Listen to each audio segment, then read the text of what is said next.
j'espère que vous allez bien. Nous sommes au mois de juillet. Bah oui, au mois de juillet. C'est cool, on est le 2 juillet. Eh oui, le 2 juillet. Disons que dans une semaine, je vais pas être tout seul, je vais être en vacances. Donc c'est pour ça qu'aujourd'hui, nous faisons le 8e et dernier live avant que je sois en vacances. Ça reprendra évidemment le mois prochain, au mois d'août, que je vais vous dire une petite date tranquille. Ça reprendra tout simplement à partir du 6 août. Voilà, le 9e survie à Montréal, ça sera le 6 août. Voilà, et là c'est le dernier avant. Voilà. Alors on va parler voiture, donc aujourd'hui. Il y a beaucoup de points et je crois qu'il va être long ce live. Je vais vous parler des points suivants. Donc acheter une voiture pour éviter les surprises, l'immatriculation, l'assurer, louer une voiture, la partager, la conduire, la remplir et la gonfler, la garer. Le permis québécois, recommandation de Transport Québec en cas de problème lié à l'hiver, tout savoir ou presque sur le parking, le virage à droite au feu rouge, tout savoir sur les autoroutes, lui faire passer l'hiver, l'entretenir, la réparer, la jeter, voilà, et tout ça, je vais bien vous expliquer, et tout ça avec des arrêts stop, il y en a beaucoup aussi. Donc je crois que ça va être un gros live que pour vous expliquer, acheter, louer, conduire une voiture. Évidemment, quand je reviendrai le 6 août, donc on passera au 9e, tout simplement, 9e live. J'en dirai tout ça tout à l'heure sur la fin. Alors, on va parler donc d'acheter une voiture. Alors, il y a deux choses. Quand on doit acheter une voiture, c'est que vous avez deux choix. Soit vous achetez une voiture neuve, comme c'est le cas pour pratiquement tout le monde, ou soit une voiture d'occasion, une seconde main ou usagée. C'est-à-dire que si vous achetez une voiture d'occasion, ça se peut qu'il vous arrive des pépins de temps en temps. Voilà. Alors, neuve. La presse fourmille de propositions de location leasing. L'idée est de payer un montant mensuel ainsi qu'un montant de base, de cash down. Le nombre de kilomètres est limité par an. Après 4 ans, selon le contrat, on choisit de rendre la voiture ou de la racheter pour le prix résiduel. L'entretien est à la charge du locataire, mais les assurances comprises dans le prix de la location couvrent tous les risques. Il est possible en cours de route de transférer la location à un amateur grâce à www.leasbuster.com. Voilà. De toute façon, oui, neuve, c'est-à-dire que quand vous voyez les publicités françaises, vous voyez que quand vous voyez la nouvelle voiture, je sais pas, une Citroën, la C1 par exemple, et que vous devez payer 250 € par mois au lieu de payer tout d'un coup, voilà. Tout simplement, c'est des trucs qu'on peut faire comme ça. D'occasion, seconde main ou usagée. Il peut s'agir d'une voiture arrivée en fin de location ou de la voiture, le gros bordel de l'écrivain, ou de la voiture de Madame Tremblay. Consultez les petites annonces, même dilemme et même arnaque qu'en Europe. Oui, parce que ça peut arriver que, par exemple, en Europe, vous voyez location de voiture de telle marque, combien de chevaux et tout bordel, la description de la bagnole, à un prix qui devait faire plus élevé et qui fait moins élevé, mais quand vous allez sur place, en fait, c'est une arnaque. Ça peut être une voiture toute pourrite, et puis ils mettent une photo d'une voiture, voilà. Enfin ouais, il y a beaucoup d'arnaques dessus, ça c'est sûr. Les spécialistes conseillent cependant de ne pas acheter dans les encans privés et grossistes en voiture d'occasion. Voilà, c'est un conseil. Le premier arrêt stop, une spécialité locale. L'indigène sortant soudain d'un fourré, fortement intéressé par la voiture que vous êtes en train d'acheter et qui propose le double. Fuyez, c'est son beau-frère. En dessous de 2000 $, il y a peu de chances que ce soit une affaire. Voilà. Et l'arrêt stop. On va continuer sur le deuxième point pour éviter les surprises. Alors il y a 1, 2, 3, 4, 5, 6, 7, 8 petites choses à savoir. Il n'existe aucun contrôle technique obligatoire au Canada. En France, vous savez très bien que tous les ans, on doit faire un contrôle technique. Au Canada, le contrôle technique, on ne le fait pas. Tout simplement. Les voitures américaines ont très mauvaise réputation auprès des garagistes. Oui, pourquoi on dit américaine? Parce que le Canada, si vous savez où c'est carrément pas loin des États-Unis. Donc en fait, c'est l'Amérique du Nord, tout simplement. On trouve difficilement des voitures diesel et le vrai gaz n'existe pas. Néanmoins, quelques Québécois roulent à l'huile de friture usagée. Ah bon? Qu'ils appellent joliment l'huile à patates frites. L'huile à patates frites. Ça, c'était donc la troisième petite chose. La quatrième petite chose. Le club automobile, le CAA, peut vérifier 150 points de véhicule et faire un essai routier. Tout simplement. Vous pouvez vous informer sur l'état juridique de la voiture d'occasion que vous voulez acheter. Appartient-elle réellement à son propriétaire, par exemple? Est-elle affectée d'une dette quelconque? Auprès du registre des droits personnels et réels mobiliers, au www.rdprm.gouv.qc.ca, vous pouvez vous renseigner sur la validité du permis de conduire du conducteur auquel vous voulez prêter votre véhicule. Il en coûte 1,50$ par appel. Oui, il y a donc un numéro, le 1 900 565 1212. Vos oreilles européennes ne détecteront pas les bruits américains dans les voitures spécialement insonorisées et automatiques. Le prix de la liste d'une voiture usagée se trouve au www.autohebdo.net. Voilà, ça c'était les 8 points à éviter selon les surprises. L'immatriculé maintenant, ou l'immatriculation, l'immatriculé c'est pareil. Allez, 1, 2, 3, je recommence. Allez à la SAAQ, se rendre à la SAQ pour demander une plaque est une aussi bonne idée que d'aller à la SAAQ pour acheter une bouteille de cognac. D'accord? Avec une attestation de l'achat si vous avez acheté une voiture à un commerçant. La plaque ou l'ancien certificat d'immatriculation si c'est une voiture d'occasion. Si le vendeur est un particulier, il doit venir avec vous à la SAAQ. Un moyen de paiement, il vous en coûtera environ 300$. L'immatriculation se paie annuellement à la réception de la facture, mais le mois de facturation dépend de votre nom de famille. Voilà, ça c'était les 4 points sur le SAAQ. Et donc le SAAQ qui veut dire, parce que je sais que ça va qui se la pose, ça veut dire Société de l'assurance automobile du Québec. Pour le cul. Vous pouvez y aller au 855 boulevard Henri Bourassa Ouest ou sur le site www.saaq.gouv.qc.ca. Il y a beaucoup de Q sur leur site quand même. La blague. Le quatrième point, on va parler de l'assurance, l'assuré. L'assurance dommages corporels des tiers et du conducteur est financée par le SAAQ grâce aux diverses taxes payées par les automobilistes, notamment sur le permis de conduire. Il s'agit d'un système d'assurance sans faute, de sorte que la victime comme le responsable sont indemnisés selon les tarifs fixes. Ce régime est spécifique au Québec.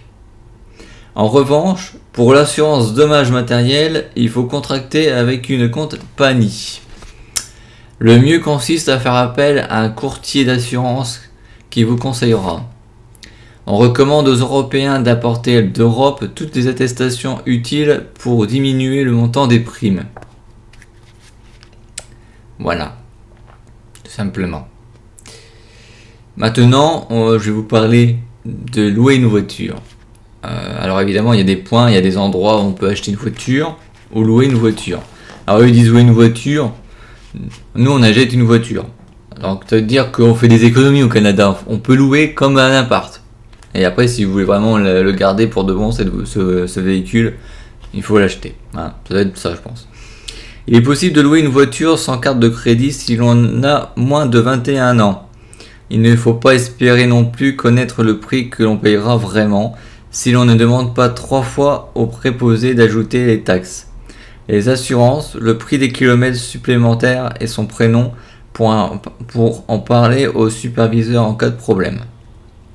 Alors, où on peut louer une voiture, vous pouvez aller à Alamo. Il y a un numéro de téléphone qui est disponible. C'est le 1 877 222 9075. Il y a le AVI. Donc vous savez, il n'y a pas qu'en Europe qu'on a AVI. Hein, voilà. 100% non-fumeur, voilà que l'industrie automobile nous donne des leçons sur l'environnement. Ouais, d'accord, ça c'est l'anecdote du gars. Vous pouvez les contacter au 1 800 230 4898. Il y a Discount, plus de routes, moins de dépenses, dit le slogan publicitaire. Vous pouvez y aller au 607 boulevard de je recommence encore une fois, disons que je fous le bordel aujourd'hui, je sais pas ce qui m'arrive, c'est peut-être parce qu'il est bientôt vacances. Au 607 boulevard de Maisonneuve-Ouest, voilà. Il y a entreprise, non, il s'est pas foulé la cheville en trouvant son nom d'entreprise. On va l'appeler entreprise. Voilà. Vous ne pouvez pas vous rendre jusqu'à nous.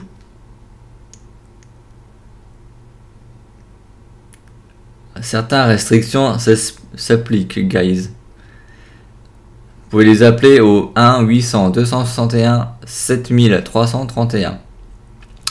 Vous avez Hertz. Comme chez nous, on a Hertz, c'est location de véhicules. Vous pouvez les appeler au 1 800 263 06 78. Il y a Jean Légaré. Loue également des fourgonnettes avec emplacement pour fauteuil roulant. Au 1 888. Vous pouvez les appeler, au 1 888 534 6466. Le national, vous pouvez les appeler au 1 800 227 7368. De plus petites entreprises louent également des voitures à des prix souvent plus abordables. Par exemple, vous avez l'Autoplateau, le plus important réseau au Québec bâti par des gens bien de chez nous. Il veut dire de chez eux. Voilà. Vous pouvez les appeler au 514 398 9000. Il y a aussi le Bazou, B-A-Z-2-O. Un Bazou, en québécois, c'est une vieille bagnole, mais il loue des véhicules récentes. Vous pouvez les appeler au 514 386 2992. Voilà. Et avec ça, on va enchaîner avec le deuxième arrêt stop. Vive via route. Vive via route. Besoin d'une voiture pour quelques heures seulement. Via route, une entreprise québécoise propose des locations de 4 heures à des tarifs spéciaux. On peut également en louer pour la soirée. Via route au 5180 avenue Papineau et au numéro au 514 521 5221. Voilà, donc là on en est à quel point de la chose? On est au 6e. On va parler du partage, le partager cette voiture, bah oui. Moyennant un dépôt annuel et une tarification kilométrique, il est possible de partager une voiture, le car-sharing. Un système qui a peut-être beaucoup d'avenir, Communauto. Vous pouvez les appeler au 5014 842 4545 ou au www.communauto.com. On peut également profiter de la voiture d'une automobiliste se rendant à la même destination, c'est le convoiturage. Placement de produits, enfants, tant pis pour vous, blablacar. Voilà, pour chez nous. Chez eux, je ne sais pas, ça doit être, c'est pas Uber, hein. Uber c'est les taxis. Ainsi, dans le car sharing, on partage une voiture commune, tandis que dans le covoiturage, on utilise le service d'un autre. Chacun paie une cotisation annuelle. Et les passagers payent une rémunération au chauffeur par trajet. Montréal-Québec, 19$. On se renseigne au www.allostop.com. À mon avis, c'est Allostop. Nous, c'est Blablacar, ça doit être Allostop. On enchaîne sur un autre point, la conduite. Oui, parce que vous savez que nous, on a deux façons de conduire. On a la boîte de vitesse avec le manuel et l'automatique. Eux, c'est seulement en boîte automatique. Pour sauver l'honneur auprès des indigènes sur des voitures automatiques. Alors, je vais vous expliquer comment fonctionnent les voitures là-bas. Par exemple, vous avez votre machin de boîte de vitesse. Donc, vous avez la D pour avancer. Vous avez la N pour le point mort, neutre. Vous avez le R pour culer. Et vous avez le P pour la position parking. Je pense que dans certaines voitures européennes, ça doit être la même chose. Je suis pas très sûr. Mais faudra vérifier. Cruise control signifie vitesse de croisière. Dès que vous êtes arrivé à la vitesse souhaitée, par exemple 100 km/h, en pesant sur le gaz, pensez ensuite sur le le bouton. Le char avance, oui, parce que le char veut dire voiture. Chez eux, avance toute seule, que ça a pas de bon sens. Le cruise control est fortement déconseillé en cas de chaussée humide. Voilà. On va enchaîner par un autre arrêt stop, pardon, excusez-moi.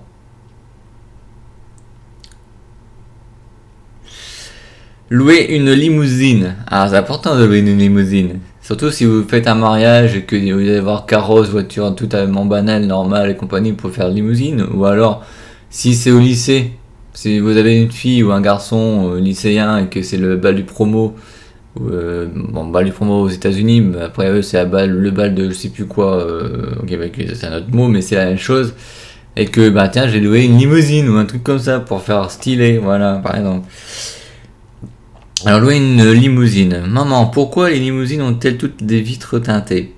C'est pour mieux t'embrasser, mon enfant. Faire des trucs en tout genre dans une limousine coûtant entre $125 et $150 l'heure, avec chauffeur privé.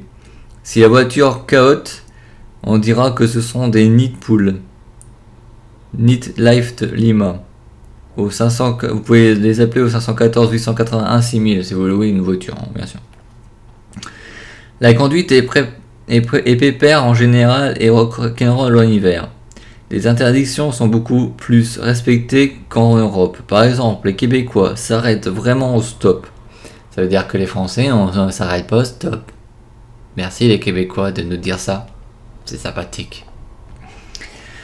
De leur côté, les anglophones stoppent vraiment à l'arrêt. Même s'ils ne voient personne. Mais vraiment personne, hein. Dans tout le Nouveau-Brunswick. Les Québécoises qui roulent en 4x4 ne cèdent pas le passage. Ah, vous n'êtes pas sympa les Québécoises. Ne permettent à personne de se rabattre et continuent droit devant.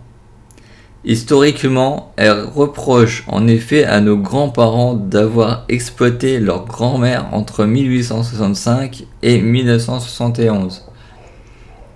En ce qui concerne Montréal, la circulation était fluide jusqu'au moment où les élus ont décidé de l'améliorer.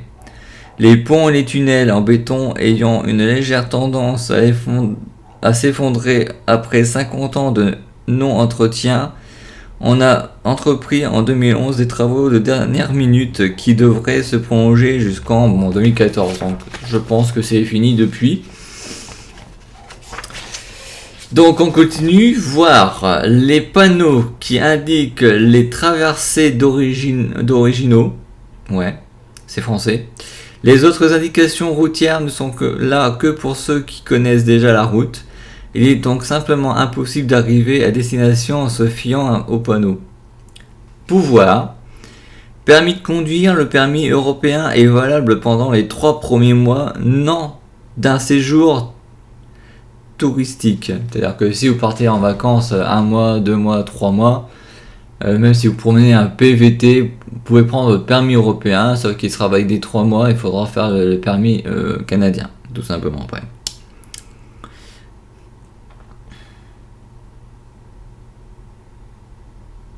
Ensuite, on l'échange contre un permis québécois, se rendre à la SAAQ avec son passeport.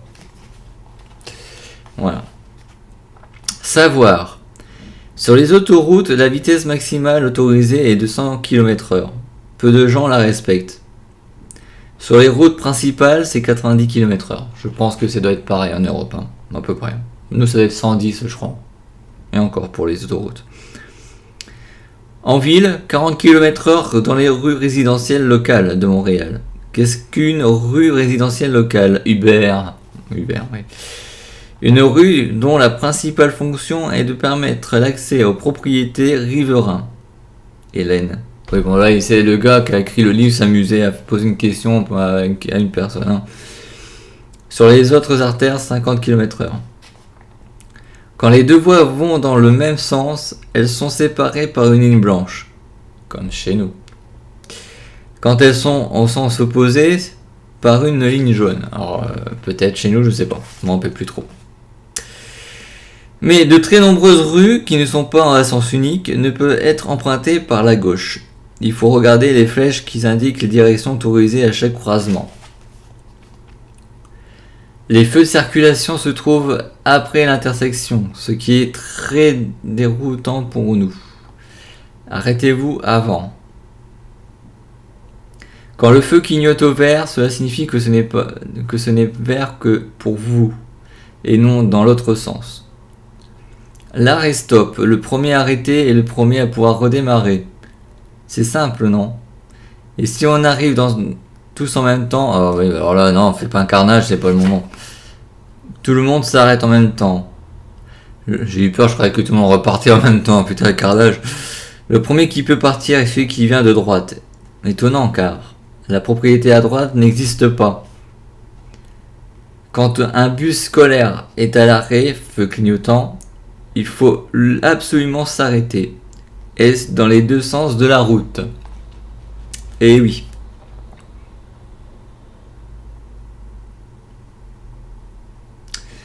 On va enchaîner avec un autre point, la remplir et la gonfler. Alors la remplir, c'est facile, on parle de quoi? De remplir son réservoir de véhicule, bien entendu. Mémoriser le côté sur lequel se trouve le réservoir. Car les tuyaux des pompes à essence, qui s'appellent des boyaux, sont trop courts pour faire le tour de la voiture. J'offre un exemplaire dédicacé, un allongé et une grosse bise au premier qui m'explique pourquoi. Voilà. En fait, à l'époque, il voulait tout simplement offrir le bouquin s'il trouvait la réponse. La gonflée. L'eau est toujours gratuite au Canada, mais l'air est souvent payant. À raison de 1$ pour quelques minutes d'usage de tuyau, il faut parfois demander à la fille de la station une gage, un manomètre, ça veut dire. Pour la pression gonflée autour de 30 à 35. Oui, la gonflée c'est les pneus, hein, pour ceux qui ne savaient pas. Il faut demander la clé de la salle de bain pour obtenir celle de la toilette, car celle-ci se trouve à l'extérieur du bâtiment. Cette clé est accrochée à un morceau de tronc d'arbre pour éviter de la perdre. Ok. On enchaîne avec un arrêt stop. Donc la garée, mais avant de vous dire quoi que ce soit sur la garée, il y a un arrêt stop. Quand la ville déneige votre rue vers 6h du matin, elle enlève les voitures stationnées après avoir réveillé le quartier au son d'une sirène épouvantable. En se garant le soir, il faut donc vérifier qu'il n'y a pas de panneau annonçant un prochain déneigement, sous peine de voir sa voiture déplacée.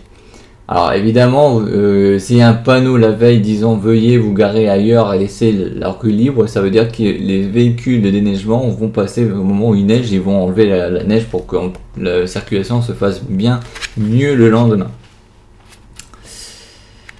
Alors, la garée, devant le parc-mètre, hein, on ne rigole pas avec les parcs-mètres. Les parcomètres qu'ils appellent ça. Nous, c'est les parcs-mètres, mais c'est pas grave. Une minute de retard est une minute de trop. Ce sont des privés qui s'occupent de distribuer les tickets, qui valent au moins 30$ plus les frais administratifs. Et en plus, ils vont vraiment payer les amendes, sans espérer qu'on vous oublie. Ils se souviennent de ça aussi. On les comprend. En 2008, les contraventions pour stationnement illégal ont rapporté plus de 74 millions de dollars à Montréal. Le paiement des contraventions peut se faire en ligne sur le http://ville.montréal.qc.ca. Les anciens parcomètres permettaient de profiter du temps acheté par le dernier utilisateur, car on envoyait le solde. Les nouveaux appareils n'autorisent plus cette économie, mais il existe un logiciel iPhone gratuit dédié à ce problème, le ePAP, qui veut pour Parking Already Paid. Une fois le logiciel téléchargé sur son iPhone, l'automobiliste entre le numéro de la place de stationnement qui s'occupe et indique l'heure d'expiration de son ticket. De leur côté, ceux qui cherchent une place de stationnement peuvent voir sur leur iPhone les places disponibles pour lesquelles le temps a été déjà payé. Magnifique. Il y a aussi le site qui s'appelle www.malplace.com, propose un service de réservation de stationnement en ligne. C'est bien. C'est-à-dire que vous pouvez réserver votre place et par exemple si vous avez le numéro 300, vous êtes obligé de chercher la place 300 et vous garez. Un autre petit aristope, les bornes de paiement fonctionnent exclusivement à l'énergie solaire et la prochaine éclipse se produira le 8 avril 2024. C'est intéressant ça, c'est intéressant 2024, dans à peu près 6 ans. Oui, c'est ça. Dans 6 ans, on a une nouvelle éclipse. Comprendre pourquoi on a reçu un ticket est une opération plus douloureuse que de payer, surtout en ce qui concerne le stationnement. Et tout cela est la faute de la Lyonnaise des Eaux, qui a suggéré à la ville de Montréal de céder des stationnements à une société privée pour 76 millions de dollars. Seul problème, les dites sociétés privées n'avaient pas les millions nécessaires. Solution à la Marseillaise, Montréal s'est portée garante d'un emprunt de 40 millions et la chaire de l'UQAM a déclaré que cette opération était un abus de biens publics. Le SOS Ticket a été fondé en 2004 par un ancien policier de Montréal afin de contester les contraventions au Québec. Depuis lors, plus de 35 000 constats d'infraction sont passés entre les mains de cette fine équipe. www.sosticket.ca. Il nous reste encore beaucoup de choses. Je regarde. Ouais, un peu quand même. Mais on va le faire. On va passer au prochain point. Le permis québécois. Alors le permis québécois est un permis provincial et non national, il faut donc le changer quand on s'installe, par exemple à Toronto ou dans n'importe quelle autre province. Si par exemple, je sais pas, vous habitez Québec et puis vous dites tiens, je veux vivre à Montréal. Figurez-vous que vous avez votre permis au Québec, le permis de conduire qui fonctionne au Québec, mais si vous allez à Montréal, figurez-vous que vous êtes obligé de changer, tout simplement, le permis province. Vous êtes obligé de le changer en fait, pour que ça puisse fonctionner dans la province où vous vivez. Le permis de Québec sert de carte d'identité aussi, comme chez nous je pense. Est un permis à points, et ils appellent joliment les points de démérite ou points d'inaptitude. Après une inscription de 15 points à votre dossier de conduite, les sanctions sont la révocation ou la suspension du permis. Le nombre de points ajoutés a également pour conséquence d'augmenter les primes d'assurance annuelles. Les infractions les plus coûteuses aux points sont dépassement successif en zigzag 4 points, omission de se conformer au feu intermittent ou au signal d'arrêt d'un autobus scolaire 9 points, excès de vitesse de 1 à 30 points. Les contraventions pour stationnement n'ont pas d'effet sur les primes d'assurance. Pour toute info, vous appelez le 514 873 7620. Voilà, ça c'était pour le permis québécois. Donc, tout coup, on va passer aux recommandations de Transport Québec en cas de problème lié à l'hiver. Par exemple, il se peut que vous avez votre serrure de porte qui est gelée. Donc, chauffez la clé avec un briquet. Voilà, ça c'est l'astuce. Enlissement dans la neige. Dégagez les roues motrices avec une pelle. Tournez les roues de droite à gauche pour évacuer la neige et accélérez lentement.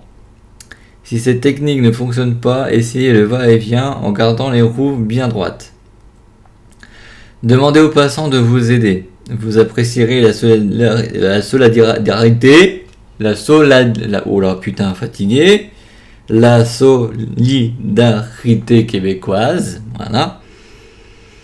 La neige est pour eux ce que l'accordéon est aux Français. Ça les rassemble. Rassemble. Je suis un peu fatigué, franchement. Je suis pas très bien réveillé aussi. En cas de tempête de neige, garez-vous dans un endroit sûr. Allumez des dispositifs lumineux autour de la voiture à une distance de 30 mètres. Allumez les feux clignotants. Faites fonctionner le moteur et le chauffage pendant 10 minutes, chaque heure en laissant à ce moment une fenêtre légèrement ouverte.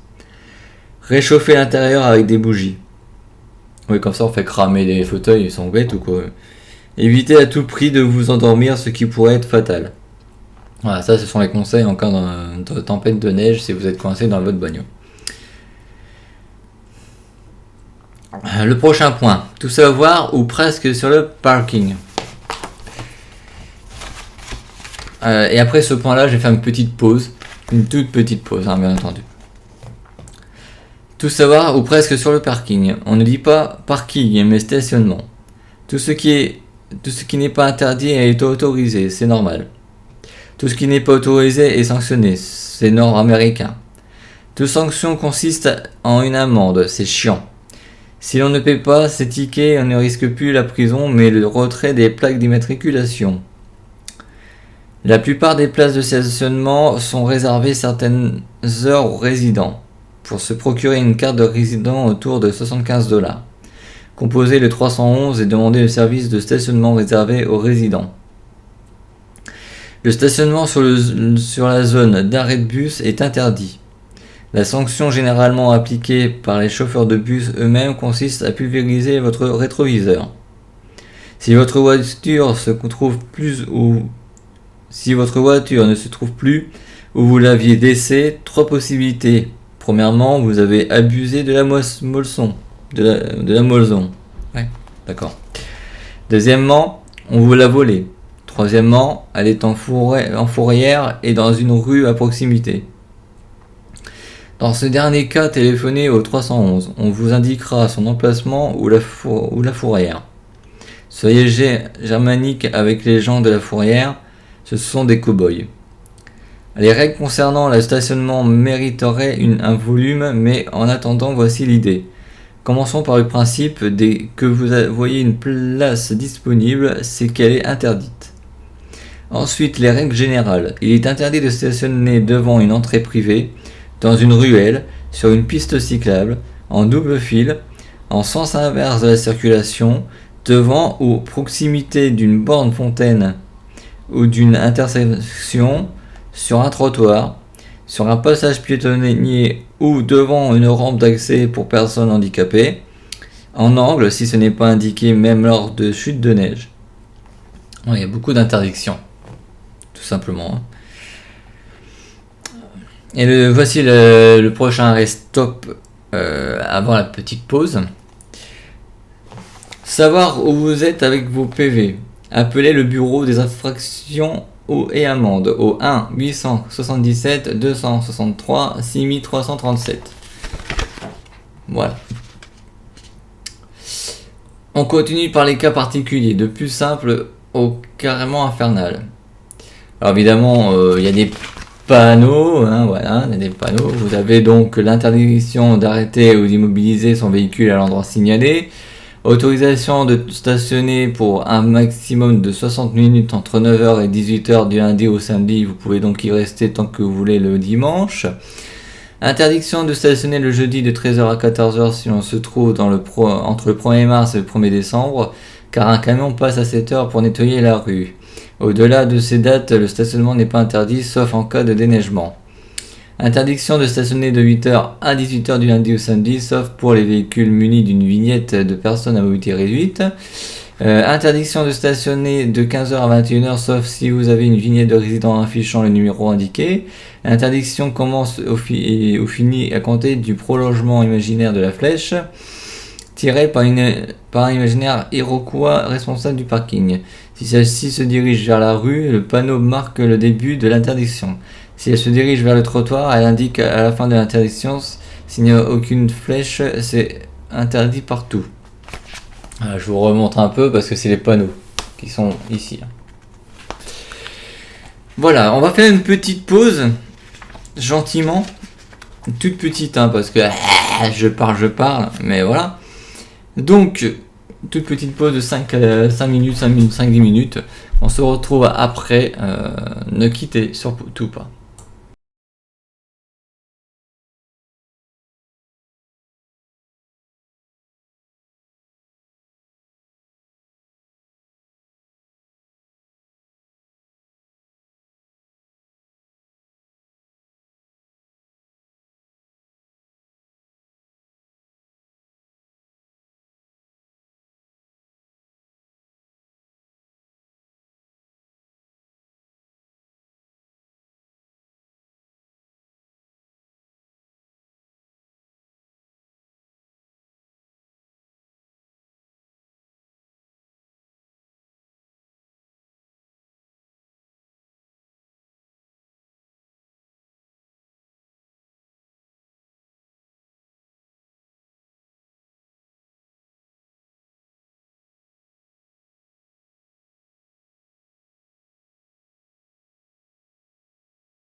Rebonjour les gars, j'espère que vous allez bien.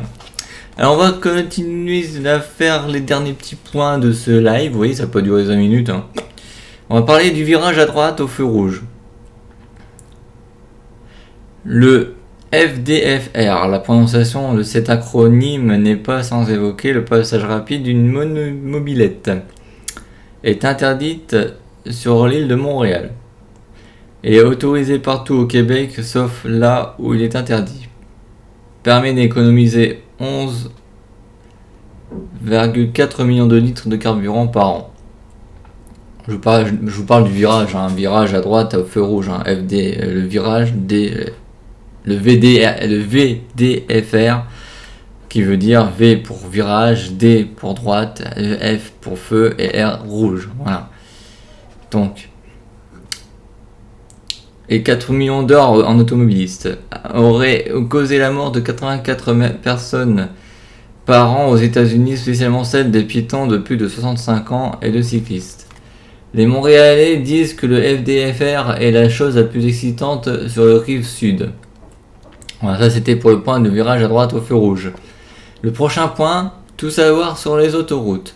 Les autoroutes sont gratuites. Ah ouais, et nous on paye le péage et eux c'est gratos. D'accord. Elles portent des numéros pairs si elles vont d'est en ouest, A20 à 40, et impairs si elles vont du sud au nord, A15 à 25. Le numéro d'autoroute est donc suivi du point cardinal de sa direction, A20 ouest, A40 est, A15 nord, A15 sud. On doit donc nécessairement savoir si Québec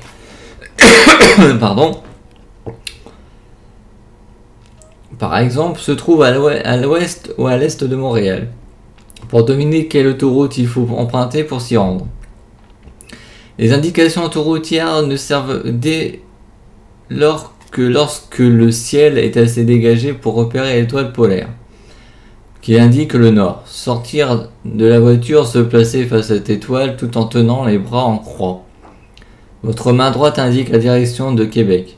Pour le nord-est, passez à travers champs comme Maria Chapdelaine quand elle est allée chercher du pain. Ouais, donc ça c'est un bouquin, d'accord. Les autoroutes portent également des noms qui ne servent strictement à rien, mais changent selon la position GPS de l'observateur attentif. Par exemple, la 15 Sud s'appelle la 15 Sud à partir de la frontière des États-Unis à Saint-Bernard-de-la-Colle, jusqu'à l'échangeur Turcot à 20 Ouest, à Montréal. Ensuite, elle devient l'autoroute des Carriers jusqu'à la jonction avec la 40 Est, puis l'autoroute des Laurentides à partir de l'autoroute 40 à Montréal jusqu'à la route 117 à Saint-Agathe. À cet endroit, elle s'arrête et vous êtes en plein bois. Si vous comprenez, c'est parfait. Alors j'ai un petit tableau là avec des numéros et des noms. Par exemple, le numéro 5 c'est l'autoroute de la Gatineau. Le numéro 10 c'est l'autoroute Bonaventure, autoroute des cantons de l'Est. Le 13 c'est l'autoroute Chauvedet. Le 15, voir si dessus, oui parce qu'on en a parlé, c'est l'autoroute 15 Sud et compagnie. Le numéro 19 c'est l'autoroute Papineau. Le numéro 20 c'est l'autoroute Jean-Lesage. Le numéro 25 c'est la route transcanadienne, autoroute Louis-Hippolyte Lafontaine. Le numéro 30 c'est l'autoroute de l'Acier. Le numéro 35 c'est l'autoroute de la Vallée des Forts. Le numéro 40 c'est l'autoroute Félix Leclerc, autoroute métropolitaine. Le numéro 50 c'est l'autoroute 50, autoroute de l'Oaoé. Le numéro 55 c'est l'autoroute de l'énergie, autoroute Jean-Armand Bombardier. Le numéro 73 c'est l'autoroute Robert Clich, autoroute Henri IV, autoroute Laurentienne. Le numéro 440 autoroute Laval, autoroute Charest, autoroute Dufferin-Montmorency. Numéro 540 c'est l'autoroute Duplessis. Le numéro 720 autoroute Ville-Marie. Voilà, ça c'était le numéro de route. On va passer au prochain point qui s'appelle lui faire passer l'hiver. Bah, pas de soucis. En automne, lui offre un traitement à l'huile afin de protéger les bas de caisse. L'équipé de pneus à neige et non de neige, comme on dit chez nous, obligatoire du 15 décembre au 15 mars. Une intéressante question juridique s'est posée dans le cas particulier des snowbirds, soit les Québécois qui partent passer l'hiver en Floride. Doivent-ils s'équiper des pneus à neige pour se rendre à Miami? Oui, sauf s'ils demandent un certificat spécial à SAAQ. L'équipée d'un démarreur à distance, elle se réchauffe toute seule. Il est généralement interdit de laisser tourner le moteur plus de 3 minutes à l'arrêt. Mettre de l'antigel dans le radiateur. Vérifiez quotidiennement le liquide de lavage de les vitres contre le crachin, mélange d'hivernal d'eau et de sel. La retrouver sous le tas de neige, parfois on ne voit plus du tout. La déneiger sèche-cheveux ou l'empêcher de geler graissage des serrures et de caoutchouc des portières. La déneiger, la déglacer avec un racloir spécial. En cas d'urgence, utilisez une boîte de lait vide. N'oubliez pas le toit pour celui qui est derrière vous. La faire sortir de l'ornière, cailloux, passants, planches antidérapantes. Ne pas la laver tant qu'il gèle, la boue protège du sel. En cas de tempête de neige, prendre le métro. Voilà. L'entretenir, la réparer. Alors, le dire. La plupart des garagistes indigènes emploient l'anglo-québécois pour désigner les pièces d'une voiture. Il est donc essentiel de prendre ce guide avant d'aller voir un garagiste. Merci, Hubert. Ok. Alors, aussi, voici quelques petites... avant de continuer... Enfin, non, je vais plutôt vous le dire. Hein, la suite de l'entretenir et la réparer. Alors, le faire, on a déjà un arrêt-stop. Plus on s'éloigne des grandes villes, moins on risque de se faire arnaquer, disait Lao Tse. C'est pourquoi même en payant le towing, avant-dernier mot de la liste, oui, donc je vous dirai tout à l'heure. Pour sortir de Montréal, on gagne à faire réparer sa voiture à l'extérieur de l'île. Voilà. Donc du coup, je vais vous dire la liste.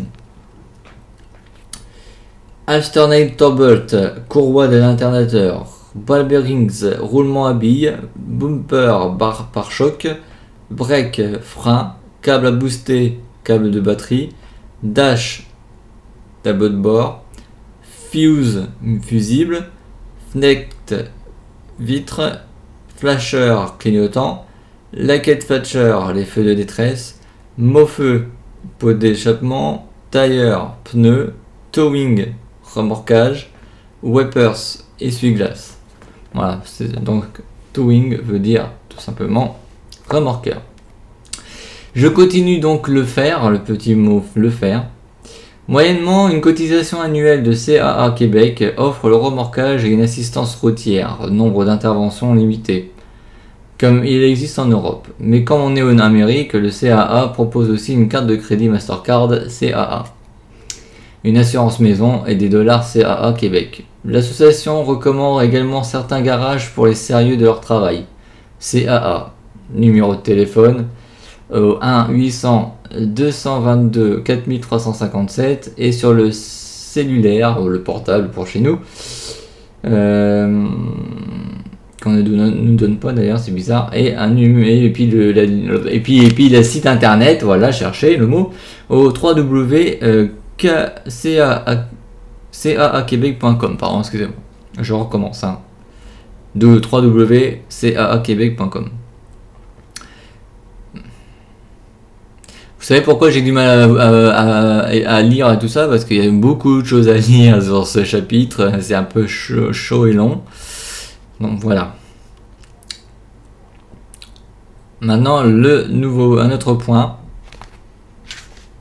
Et c'est le dernier. Voilà, c'est le dernier. Le dernier point, c'est la jetée. Et il y aura aussi un dernier arrêt stop. Le programme Auto-Rhin, initiative de collecte des fonds de la Fondation canadienne du Rhin. Voilà, c'est ça, en gros, ça veut dire. Les automobilistes sont invités à donner à la fondation leurs vieux véhicules, qui sont ensuite recyclés écologiquement ou revendus. Alors, il y a un numéro spécial et un numéro totalement normal. Donc, le spécial, c'est le 1-888-2 Auto-Rhin. ou le 1 888 228 8673. Tout simplement.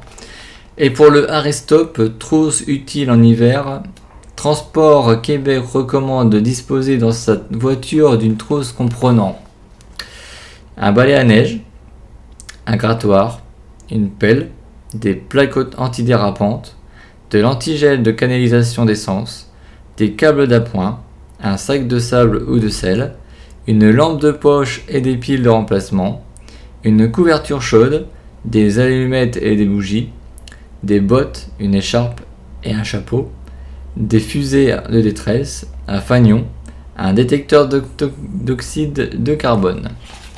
Voilà. Et ben dites donc, c'était un grand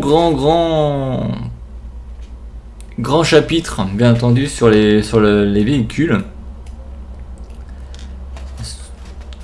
Donc la dernière, comme je vous l'ai dit, la dernière aujourd'hui, nous sommes tout simplement le lundi 2 juillet. Donc dernière, mais qui reprendra, comme je vous l'ai dit, le 6 août avec la 9e. Donc pour la 9e, tout simplement, on va passer des véhicules aux taxes, bien entendu. Donc il y aura tout simplement dans ce taxe des petites choses que je vais vous dire.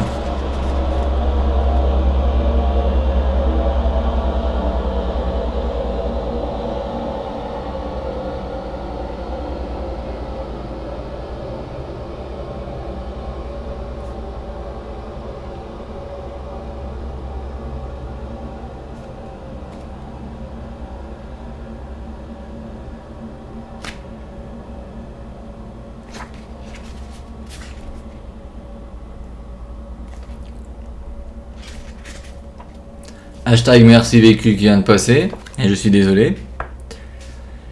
Donc je vais juste vous parler d'une leçon de survie sur les taxes, il n'y a pas vraiment de points, ça sera un tout petit live, je crois que ça va pas durer des masses, peut-être 5-10 minutes, ça va dépendre de la lecture bien entendu. Et puis après, les autres semaines, vous verrez, il y aura tout simplement la psychologie des Québécois, on va parler des Québécoises, etc. Mais voilà, le 6 août, quand on reprendra les lives de 6 août, il y aura 2 petits lives. Et le premier, ça sera sur les taxes. Voilà, tout simplement. En espérant que cette vidéo ce live vous aura plu, n'oubliez pas de mettre un commentaire pour voir ce que vous en pensez. Voilà, un petit pouce bleu, de vous abonner à la chaîne Canadian Life. Normalement, peut-être dans la semaine, il y aura la première vidéo de vlog spécial pourquoi je veux partir au Canada, qui sera mis en ligne bientôt. Regardez là aussi, ça peut être intéressant parce que au fur et à mesure je vous mettrai des vlogs spéciaux.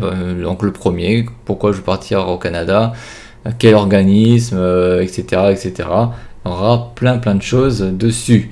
En tous les cas, je vous laisse ça dessus. On se retrouve donc le 6 août sur Canadian Life. Pour les autres chaînes YouTube, GameStream, rediffusion déjà sur Twitch de la précédente stream, donc du jeudi. Demain, il y aura tout simplement la suite de Lego Harry Potter Collection années 5 à 7. On va essayer de finir le jeu. Tout simplement, il y en aura peut-être, non pas demain, jeudi, pardon, et il y aura peut-être le dernier samedi. Voilà. Sur ce, ciao!